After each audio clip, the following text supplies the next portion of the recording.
अस्सलामुअलैकुम, this is me राहिला बल्तिस्तानी। मैं हर उस शख्स को सपोर्ट करूंगी जो गिलगित बल्तिस्तान के लिए काम करेंगे, क्योंकि मेरा मकसद है गिलगित बल्तिस्तान का नाम रोशन करना।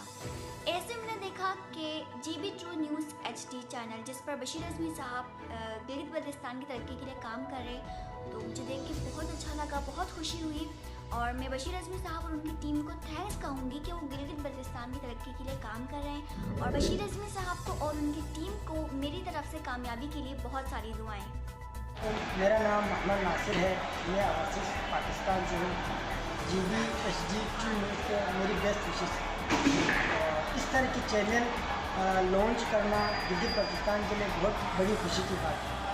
आप लोग इस चैनल को ज़्यादा से ज़्यादा लाइक करें, सब्सक्राइब करें और शेयर करें, और आप इस चैनल को देखना मत भूलें, ठीक है।